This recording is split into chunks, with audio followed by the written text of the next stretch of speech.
Fail করছে, 2 সাবজেক্টে fail করছে, আলহামদুলিল্লাহ। আমার অ্যাকচুয়ালি আমি অনেক বেশি কনফিউজ যে আমার হাসা উচিত না কান্না করা উচিত।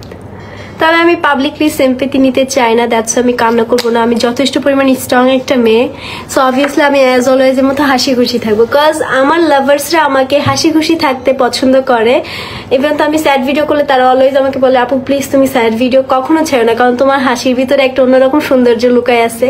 তো সবাই হচ্ছে ভয়েসটা ক্লিয়ার কাট শোনা যাচ্ছে কিনা আমাকে একটু জানাবেন, এছাড়া লাইভটা বেশি বেশি করে শেয়ার করে দিবেন, বিকজ এই লাইভে হচ্ছে আমি জানাবো যে আমার অ্যাকচুয়াল রেজাল্টটা কি। ঠিক আছে, মানে এসএসসি পরীক্ষা দিয়েছি এটা কম বেশি সবাই জানে, তো সবার কমেন্ট একটা, বা সবাই হচ্ছে দেখলাম কিছু কিছু মানুষ কি করছে আমার রেজাল্টটা বের করে পাবলিক করে ফেলছে। ইটস ওকে, কিছু না, একটা মেয়ে করছে, এই মেয়েটাকে আই থিঙ্ক আমি তাকে চিনি, যেটাই হোক হোয়াট এভার, এমনিও আমরা আজকে পাবলিক করে দিতাম।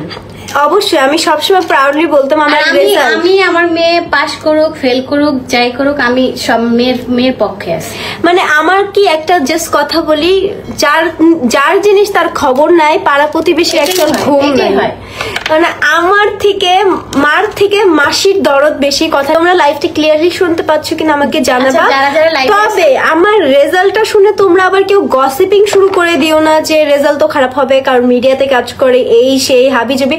আমার রেজাল্ট খারাপ হয়েছে ভাই, আমার কোনো টেনশন নাই, আমার কোনো কিছু নাই, মাথা ব্যথা নাই, কিছু নাই। কিন্তু আপনার এত মাথা ব্যথা কিসের? মানে কিছু মানুষের মাথা ব্যথা এত কিসের? ঠিক আছে, কারণ আমার মেয়ে পাস করলো আমার মেয়ে, ফেল করলো আমার মেয়ে, আর ভালো করলো আমার মেয়ে, খারাপ করলো আমার মেয়ে, কেউ বুঝবে না। ওর লাইফের ফার্স্টে থেকে রোল 1 এবং 2 সেটা তো কেউ কখনো যাচাই করতে চায় না। 1 থেকে ক্লাস 8 পর্যন্ত আমি ব্রিলিয়েন্ট স্টুডেন্ট ছিলাম, একদম পিওর ব্রিলিয়েন্ট। আচ্ছা আমার কথা, যে আমার ইয়াটা পাবলিক করছে, কি রেজাল্টটা পাবলিক করছে, সে কেন আমার ক্লাস 5 এর রেজাল্টটা পাবলিক করলো না? সে যদি ওই রেজাল্টটা দেখতো সে আই থিঙ্ক মাথা ঘুরে টাসকি খেয়ে পড়ে যেত।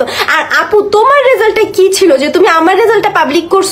আচ্ছা পাবলিক করছে ভালো কথা, আমি নিজেও রেজাল্টটা পাবলিক করতাম, আমার প্ল্যান ছিল। বিকজ আমি সবাইকে বলছি যে আমার লাইভ, আমি সবাইকে হচ্ছে এটা বলছি যে হচ্ছে আমার ব্লগ যে করছে, আমার পরীক্ষার টাইমে ব্লগ করছে, ইটস মিন অবশ্যই আমি আমার রেজাল্টটা পাবলিক করতাম, তাই না? ক্লাস 9 এ যখন ও ভর্তি হয় তখন কিন্তু একটা অ্যাক্সিডেন্ট করে, সেই সময় তোমরা কই ছিলা?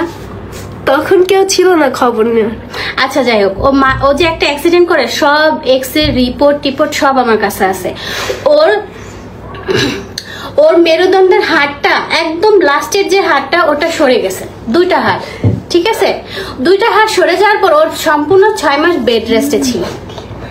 ইজ রেজাল্ট যাই হোক না কেন, ঠিক আছে, অনেকে তো গ্রাজুয়েশন কমপ্লিট করে চাকরি পাচ্ছেন। হ্যাঁ, টাকা কামানোর জন্য মানুষ কি না করে। আমারই কতজন বলে, আপু আমি এত লেখাপড়া করে কি করলাম, আমি একটা জব পাচ্ছি না। রিক্সা চালাচ্ছে আমার কাছে, সেদিন পরশুদিন একটা ইন্টার পাশের ছেলে রিক্সা চালাইতেছে চাকরির অভাবে, টাকার অভাবে। আজ টাকার অভাবে মানুষ কত কষ্ট করতেছে, মাত্র 2 সাবজেক্টে, যেটা কিনা আমি কি বলবো, মাত্র 5 মাসে, 2 বছরের পড়া 5 মাসে পড়ে কমপ্লিট করছে। তোমরা 5 মাস না, হিসেবে 3 মাস হবে। কে পারবা তোমরা বলো? তার উপরে মনে করো যেহেতু আমার মিডিয়াতে আসা অবভিয়াসলি টাকার জন্য, ঠিক আছে, এন্ড আমি অলওয়েজ যেই জিনিসটা করি সেটা হচ্ছে খুবই মেনটেনলি কাজ করি এন্ড খুবই চুজি, লাইক সব জায়গায় কাজ করি না। এন্ড আলহামদুলিল্লাহ হালাল পথে কাজ করতেছি আমার মতে, কারণ আমি কোনো খারাপ কাজ করে টাকা আর্ন করতেছি না।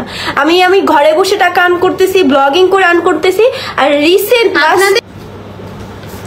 কোনো ভদ্র ফ্যামিলি থেকে উঠে আসলে এগুলো বলতো না। আচ্ছা আপনি অনেক ভদ্র ফ্যামিলিতে, এর জন্য আপনি বসে